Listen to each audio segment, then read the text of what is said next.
Entrance exam पास करना इतना आसान भी नहीं, लेकिन अगर सही स्ट्रैटेजी पता हो तो पास करना मुश्किल भी नहीं। आज हम जानेंगे सबसे बेस्ट स्ट्रैटेजी जिससे हम 100% तैयारी कर पाएंगे बिना किसी एक्स्ट्रा टेंशन के। So hello everyone, this is your friend Sabiha Noor. Welcome back to our channel Stage to Excellence, जहां आपको टीचिंग रिलेटेड वीडियोस मिलते हैं। और आज के इस सेशन में हम डिस्कस करने वाले हैं about BEd entrance exam, how to prepare for this exam and we will discuss few strategies as well. So शुरू करते हैं आज का video without doing any further delay. Now let us first discuss the syllabus and marking scheme for BEd entrance exam. देखो, exam का pattern समझना जरूरी है। सबसे पहले हर एग्जाम का एक तरीका होता है और उसे समझे बिना तैयारी करना वैसा ही है जैसे बिना गूगल मैप के कोई नई जगह घूमने जाना, right? So this is the syllabus of our entrance exam. सबसे पहला जो टॉपिक है वो है मेंटल एबिलिटी। क्वेश्चन रहेंगे 40, each question will carry 1 mark, so marks हो जाएंगे total 40 for mental ability. Next general knowledge, 30 question आएंगे, each question again will carry 1 mark, so total marks हो जाएंगे जनरल नॉलेज के 30। And then teacher aptitude, 30 question होंगे 1 mark के, total हो जाएंगे मार्क्स 30। सो बेसिकली 100 क्वेश्चंस रहेंगे, 100 मार्क का पेपर रहेगा। Got it? सीधा सिंपल हिसाब है। अब डिस्कस करते हैं हर एक टॉपिक को कि इस टॉपिक में कैसे क्वेश्चंस आएंगे। सबसे पहला है मेंटल एबिलिटी। अब देखो, इस सेक्शन में जो भी क्वेश्चंस रहेंगे वो हमारे सोचने की स्पीड और लॉजिक को चेक करते हैं, तो इस सेक्शन में हमें वैसे ही क्वेश्चन मिलेंगे। तो देखते हैं कि कैसे क्वेश्चंस रहेंगे। सबसे पहला रहेगा सीरीज मतलब कौन सा नंबर या पैटर्न मिसिंग है। Okay, next syllogism. अब ये बात करता है स्टेटमेंट और कंक्लूजन पे, तो उससे रिलेटेड हमें राइट आंसर फाइंड आउट करना है। Next coding and D coding. अब सपोज अगर कैट का नंबर 1 2 3 है तो डॉग का नंबर क्या होगा, ये है। तो इस तरीके से आपको डिकोड करना है नंबर को। नेक्स्ट रिलेशनशिप पर क्वेश्चंस रहेंगे। रिलेशनशिप का मतलब जैसे मामा के बेटे का भाई का चाचा का बेटा कौन, और आपको 4 ऑप्शन रहेंगे, राइट आंसर टिक करना है। तो ये है रिलेशनशिप। अब कई सारे लोगों को रिलेशनशिप के क्वेश्चंस को कैसे टैकल करना, इसमें प्रॉब्लम आती है। तो मैं अगर पर्सनल अपना एक्सपीरियंस बताऊं या पर्सनल अपना मेथड बताऊं कि मैंने कैसे टैकल किया था, तो वो ये कि मैं लिटरली अपने पर्सनल रिलेशनशिप को इंक्लूड करती थी ताकि मैं कंक्लूजन पे आ सकूं, राइट आंसर पे आ सकूं। जैसे अगर पूछा है मामा के बेटे का भाई, तो मैं लिटरली अपने मामा का नाम लिखती थी, और मामा के बेटे तो मैं उनके बेटे का नाम लिखती थी। तो इस तरीके से मैं राइट आंसर तक पहुंचती थी।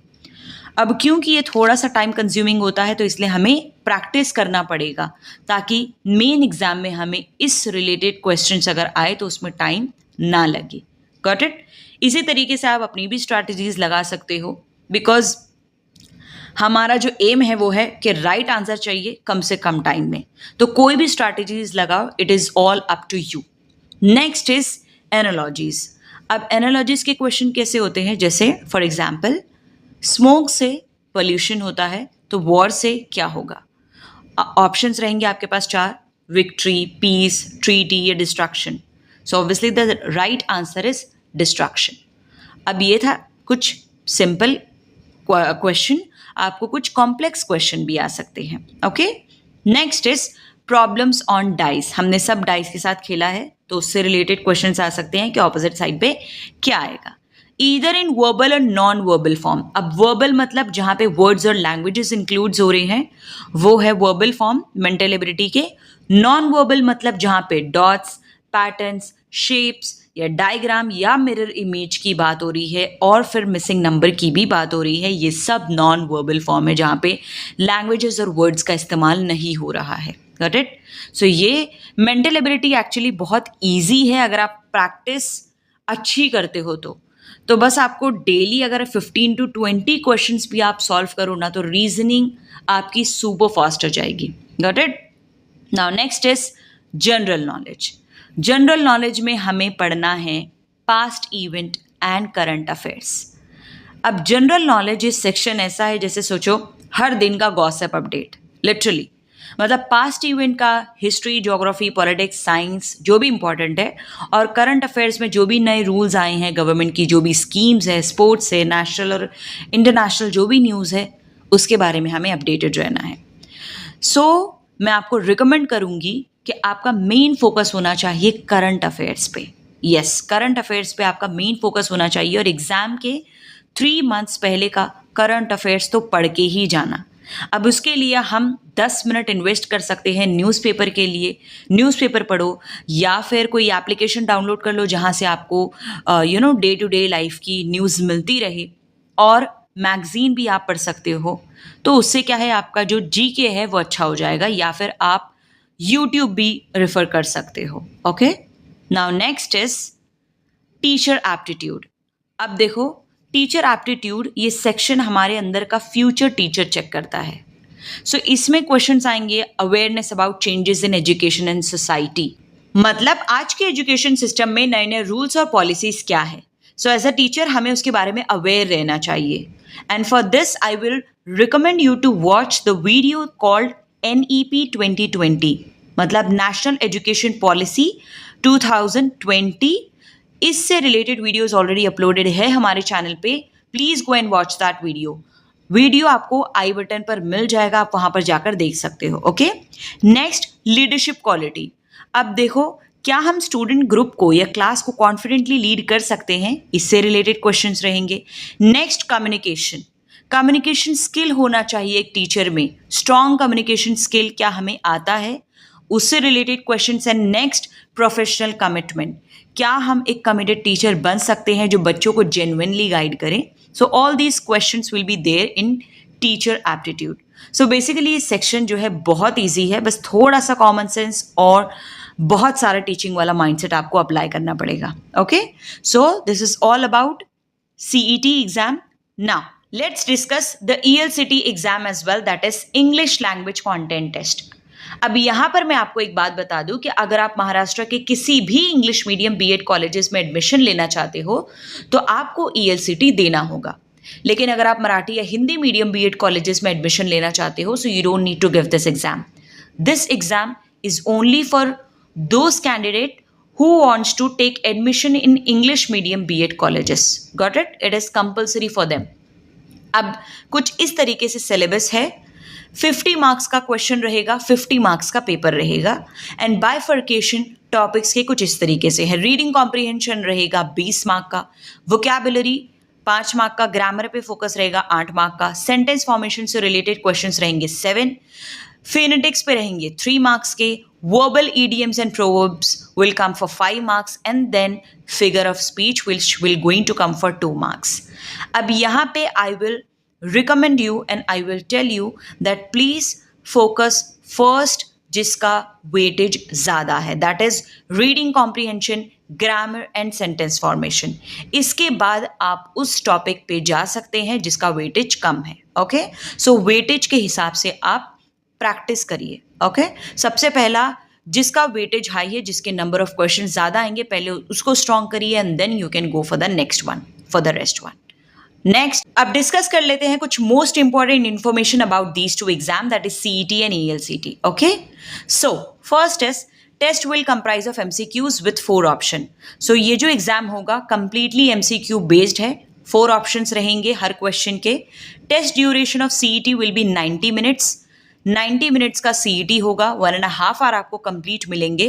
सो याद रखना 100 मार्क का पेपर है, 90 मिनट आपके पास होगा। सो इस हिसाब से आप अंदाज़ा लगा लेना कि एक क्वेश्चन के लिए आपके पास कितना समय है। Okay, next is medium of CET will be English and Marathi.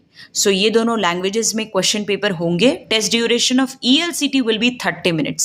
So 50 mark का पेपर होगा, लेकिन आपको आधा घंटा मिलेगा। सो आपको उस हिसाब से अपना टाइम मैनेजमेंट रखना है। अगेन टाइम मैनेजमेंट बहुत ही ज़्यादा इंपॉर्टेंट है, वरना आपका पेपर छूट जाएगा। सो इसीलिए prepare for your exam well. Then medium of ELCT will be English. अब क्योंकि जो इंग्लिश मीडियम BEd कॉलेजेस में एडमिशन लेना चाहते हैं, ये एग्जाम उनके लिए है, तो ये सिर्फ और सिर्फ पेपर इंग्लिश में ही होगा। Next is no negative marking system. Again important point जो आपको याद रखना है कि कोई भी नेगेटिव मार्किंग नहीं है। तो अगर आपको कोई भी क्वेश्चन नहीं आ रहा है, उसको स्किप नहीं करना है, उसको तुक्का लगा दो, जो आपकी गट फीलिंग बोल रही है go with that. Okay, but do not skip. any question. Next is mode of examination online, completely online है. So टेंशन ही नहीं कि गलत मार्क कर दिए तो क्या होगा. Completely online है, गलत भी मार्क किया तो चेंज करने का आपके पास ऑप्शन रहेगा. You can change it anytime. So these are the few important information about CET exam, and please keep these points in your head. Okay? Now, I have made one smart study timetable for you. So अगर आप working हो, नहीं भी working हो, trust में अगर आप ये टाइम टेबल फॉलो करते हो, so this will going to help you a lot. Okay, so time table कुछ इस तरीके से है. टाइम स्लॉट्स लिखा हुआ है, सब्जेक्ट्स है और फोकस एरिया है.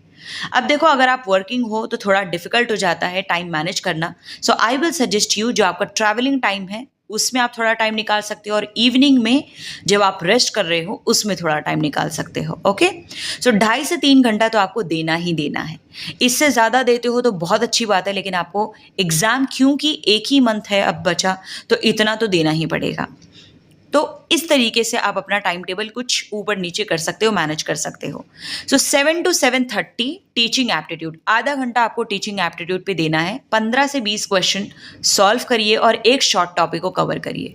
Then 7:30 to 7:45 that is 15 minutes आपको जीके पे इन्वेस्ट करना है, जनरल नॉलेज पे, करंट अफेयर्स पे. सो इसके लिए मैं रिकमेंड करूंगी, एक इनशॉट करके एप्लीकेशन है, प्ले स्टोर से आप डाउनलोड कर सकते हो. उस पर आपको डेली बेसिस पे न्यूज़ मिल जाएगी, उसे पढ़िए, याद रखिए उस न्यूज़ को. ओके, चाहिए तो एक बुक में नोट्स बना लीजिए. 1 लाइनर जीके पढ़िए, सेलफोन का ही इस्तेमाल करिए, वो बहुत ज़्यादा कन्वीनियंट होता है. नेक्स्ट 8 to 9 1 घंटा आप लॉजिकल रीजनिंग और मेंटल एबिलिटी के क्वेश्चंस से डील करिए. 15 से 20 क्वेश्चन सॉल्व करना ही करना है हमें एक दिन में. Next 9 to 9:30 that is half an hour, आधा घंटा देना है हमें इंग्लिश लैंग्वेज पे, दैट इज ELCT, और हमारा मेन फोकस रहेगा उसमें grammar and comprehension. And then आधा घंटा कम से कम हमें रिवाइज करना है जो भी हमने पूरे दिन में पढ़ा है, जो भी कवर किया है टॉपिक्स, वो सब. सो ये है हमारा वीक डेज का time table. Now game changer is all about what you are going to do on Sunday. Yes, don't make and don't consider your Sunday as fun days, but make it as full study focus day. Okay, so morning में आपको 2 mock test कम से कम solve करना है, plus previous year solving papers के साथ.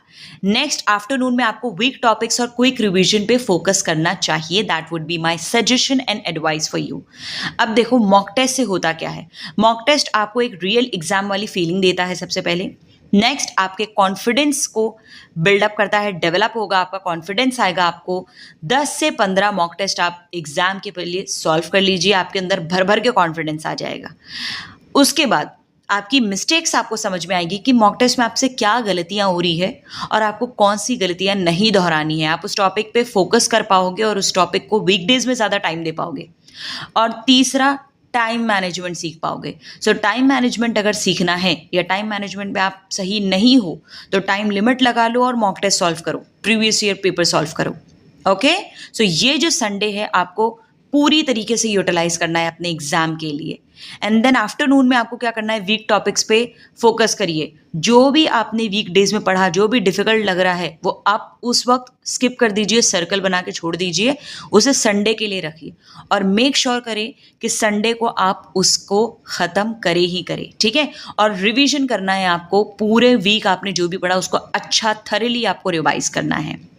Notes बना सकते हो आप अपना रिवाइज करने के लिए. कम से कम पेजेस में ज़्यादा से ज़्यादा आप नोट्स लिखिए, ताकि आपको मेन एग्जाम टाइम पे भी जब रिवाइज करना हो तो वो नोट्स हेल्पफुल लगे. अब मॉक टेस्ट के लिए I have provided few links in the description box, so go find it and solve it. Okay, अब best books for B.Ed entrance. So B.Ed entrance exam के लिए ऐसी बुक जिसमें हमें teaching aptitude, reasoning, general awareness, English and previous year paper भी cover हो जाए, ऐसी टॉप 3 बेस्ट बुक्स लेके मैं आपके सामने हाजिर हूँ.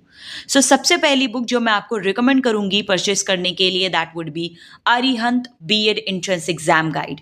यस, आपको इसमें सारी चीज़ें ऑलमोस्ट मिल जाएंगी आसान और सरल भाषा में, प्लस प्रैक्टिस क्वेश्चंस के साथ.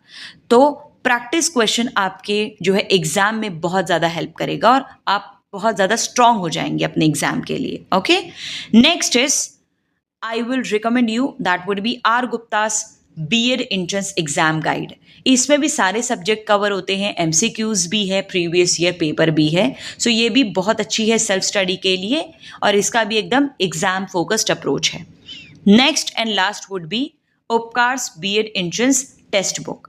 इसमें भी कॉन्सेप्ट है, प्रीवियस ईयर सॉल्व पेपर्स भी है, तो ये भी लास्ट मिनट रिवीजन के लिए ठीक है। ओके, तो ये सारी मेरी रिकमेंडेशन होगी। बट अगर बुक लेनी ही है तो अरिहंत की लो, वो ज़्यादा बेटर है एज कंपेयर टू दीज। सो अगर आप अरिहंत खरीदते हो तो थोड़ा बल्कि होगी, और अगर फुल प्रिपरेशन चाहिए तो वर्थ इट है। लेटेस्ट पैटर्न के अकॉर्डिंग है, समझने में भी आसानी होगी और प्लस ज़्यादा सॉल्व करने का मौका आपको मिलेगा। ठीक है, और अगर लास्ट मिनट रिवीजन ही करना है then R Gupta is good to go. इसमें भी आपको एग्जाम पैटर्न समझने के लिए बेस्ट ही है और इसमें चीज़ों का कॉन्सेप्ट का शॉर्टर एक्सप्लेनेशन है, बस डिफरेंस यही है। Okay, so if you want deep understanding plus more practice, Arihant लो। If you want quick revision plus previous year papers तो आर गुप्ता लो। एंड उपकार भी डिसेंट चॉइस है। And one more thing I want to say over here, वो ये कि success का कोई भी शॉर्टकट नहीं होता है। हमें स्ट्रैटेजी, डेडिकेशन और हार्ड वर्क और प्रिपरेशन, ये सारी चीज़ों के साथ ही काम करना है, तभी हमें रिजल्ट मिलेगा। ओके, सो अगर ये वीडियो आपको हेल्पफुल लगी हो तो लाइक, शेयर, सब्सक्राइब ज़रूर करना और आने वाली वीडियोज़ आपसे मिस ना हो उसके लिए बेल आइकन को ज़रूर प्रेस करना ताकि कोई भी इंपॉर्टेंट अपडेट आपसे मिस ना हो। मिलते हैं नेक्स्ट वीडियो में, तब तक के लिए bye, take care of yourself and thanks a lot for watching.